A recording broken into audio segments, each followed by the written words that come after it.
अभी चारों तरफ अंजलि हत्याकांड को लेकर सोशल मीडिया पर काफ़ी न्यूज़ वायरल हो रहा है, क्योंकि 17 दिन बाद किसी लड़की को ससुराल में बेरहमी से मार दिया गया। इसका क्या कारण है? हमारे देश में लगभग 30% महिलाएं घरेलू हिंसा का शिकार हो रही हैं।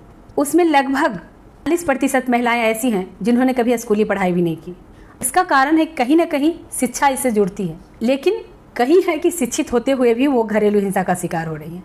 वहाँ पे एक बहुत बड़ा इशू है हमारे सामाजिक मर्यादा का और परंपरा, प्रतिष्ठा, बहुत सारे शब्द, भारी भारी से शब्द हैं जो हमारे समाज ने बनाया है, और वो सिर्फ ज़्यादा महिलाओं के लिए बनाया है, क्योंकि जितने भी रूल, जितने भी रीति, जितने भी रिवाज हैं वो सारी महिलाओं के सर थोपा जाता है।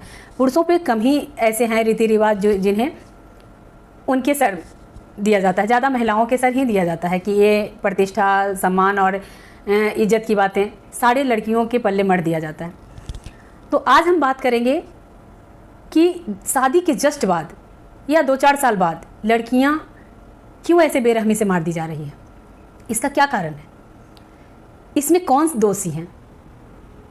कभी हमने इस पर गौर नहीं किया कि आखिर इसमें दोषी कौन है। तो सबसे पहला दोष आता है जो हमारे अपने हैं, सबसे क्लोज, हमारे माता पिता, क्योंकि वो अशिक्षित अगर हमें रख लेते हैं तो हमारे पास कोई रास्ता नहीं होता। अगर हमें शादी के बाद ऐसी फैमिली का सामना करना पड़ गया जो हमारे ऊपर दहेज प्रथा को लेकर या किसी भी चीज़ को लेकर या हमारे एजुकेशन को लेकर अगर वो हमें प्रताड़ित करते हैं तो उसे सहना एक मजबूरी है, क्योंकि लड़कियां अगर शिक्षित ही नहीं हैं तो उनके सामने कोई विकल्प नहीं होता कि वो कुछ कर सकें या उस परिवार से अलग हो सकें या अपनी ज़िंदगी को अलग तरीके से फिर से अपनी ज़िंदगी को जीने की कोशिश करें, क्योंकि उनके पास ना तो उस घर में कोई रिस्पेक्ट मिलता है और ना ही वापस आने का कोई उनका उम्मीद है, क्योंकि हमारा समाज एक ऐसे प्रतिष्ठा और ऐसे नियम में बंध चुका है कि बेटी को ससुराल जाने के बाद उसे मायके में आना पिता की प्रतिष्ठा की बात हो जाती है कि लोग क्या कहेंगे कि उनकी बेटी को छोड़ दिया। मरी हुई बेटी से तो छोड़ी हुई बेटी अच्छी है, लेकिन समाज ये नहीं सोच पाता।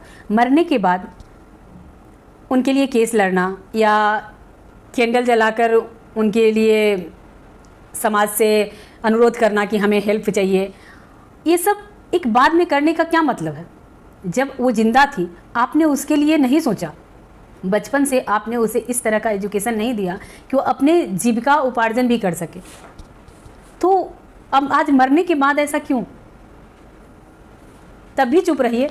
अगर वो चली गई तो आप ये समाज को मैसेज दीजिए कि हमारे भाग्य में बेटी का साथ नहीं था, वो चली गई, क्योंकि आप वही करने के लिए बेटी को तैयार किए थे कि बेटी तू वहाँ जाना और अगर कोई प्रताड़ित करता है तो तू सहन करना। आपने उसे कभी नहीं सिखाया कि ऊंची आवाज़ में बात करना, उनके बातों का विरोध करना, या अगर ज़्यादा तुम्हें प्रॉब्लम हो तो तुम वापस आ जाना। आपने नहीं कहा, क्योंकि वापस आना आपके इज्जत पे आ जा रही थी। अगर बेटी वापस आती है तो समाज आपको ज़्यादा प्रिय लग रहा होगा कि समाज क्या कहेगा। समाज कुछ नहीं कहता, ये आपकी अपनी सोच होती है कि हम अपने बेटियों को वापस बुलाएं या ना बुलाएं।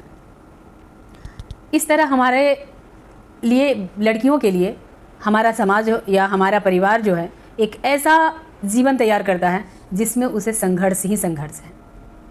ये घटना नहीं है, ये आए दिन ये घटना घट रही है। और सबसे ज़्यादा सुसाइड केस हो या मर्डर हो, दहेज की लेकर ज़्यादा आ रही है। तो दहेज क्या है? मेरा आप सबसे ये जानना चाहती हूँ कि दहेज क्या है और क्यों दिया जाता है और क्यों लिया जाता है, ये कौन ले रहा है, कौन देना नहीं चाह रहा है। एक सवाल है, दहेज एक कानूनन अपराध है, हर कोई बोलता है। कहीं भी आप सोशल मीडिया पर पढ़ने के लिए आपको मिल जाएगा, या इस तरह की घटनाएं घटती है तो आपको न्यूज़ में आएगा कि दहेज देना अपराध है, दहेज लेना अपराध। तो ये कर कौन रहा है अपराध? हमारे घर अगर बेटा और बेटी दोनों पैदा हुई है तो सिर्फ बेटी को देने वक्त ये कानून याद आता है। जब हम बेटा में दहेज लेते हैं तब ये कानून आपको याद नहीं आता कि दहेज लेना अपराध है? या जब बेटी को देने की बारी आती है तो कानूनन अपराध हो जाता है वो। लेकिन बेटियों के दहेज, मैं भी मानती हूँ कि दहेज एक कानूनन अपराध है, इसे नहीं बढ़ावा देना चाहिए, लेकिन बेटियों को देना क्या चाहिए ये कभी आपने सोचा है? किसी ने ये गौर किया है कि बेटियों को भी कुछ देना चाहिए? बेटियों को एजुकेशन आपने नहीं दिया, बेटियों को आपने आत्मनिर्भर नहीं बनाया, बेटियों को दहेज भी नहीं दिए, देना चाहिए, वो कानूनन अपराध है। फिर जब बेटियां मुसीबत में आती है तो उन्हें वापस भी नहीं आना चाहिए। तो बेटियों के लिए समाज ने क्या रूल तैयार किया है? क्या कभी सोचा है कि बेटियां हमारी क्या कर सकती है? उसके बाद बेटियों को हिस्सा नहीं देना चाहिए। अगर बेटी की हिस्सा की बात आती है तो सबसे पहले पिता ही खड़े होते हैं कि नहीं, ऐसा नहीं होना चाहिए। उसमें भी उनकी प्रतिष्ठा आती है, जबकि वो कानूनन अधिकार बन चुका है।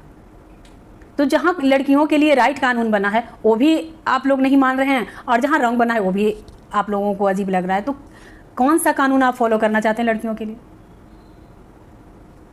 इसलिए लड़कियों का जो ये हो रहा है उसमें सबसे ज़्यादा अगर कहीं कोई दोषी है तो वह है लड़कियों के माता पिता, चाहे कोई भी हो। एक बहुत बड़ा दोष होता है कि हम अपनी बेटी का भविष्य कैसा देना चाहते हैं, उसके भविष्य के साथ हम क्या करना चाहते हैं। क्या हमने उसे अपने भविष्य के लिए आत्मनिर्भर बनाया? हाँ, बहुत सारी ऐसी घटनाएं हैं जिसमें माँ बाप भी कुछ नहीं कर सकते। बहुत सारी ऐसी घटनाएं समाज में घटित हो रही हैं जिसमें माँ बाप बिल्कुल दोषी नहीं है। अब एजुकेशन के लिए बेटियों को बाहर भेज रहे हैं, वहाँ कुछ उसके साथ बुरा होता है, या फिर लड़कियाँ जॉब कर रही है उसके साथ कुछ बुरा होता है, तो उसके लिए माँ बाप दोषी नहीं है। लेकिन दहेज हत्या में माँ बाप दोषी है।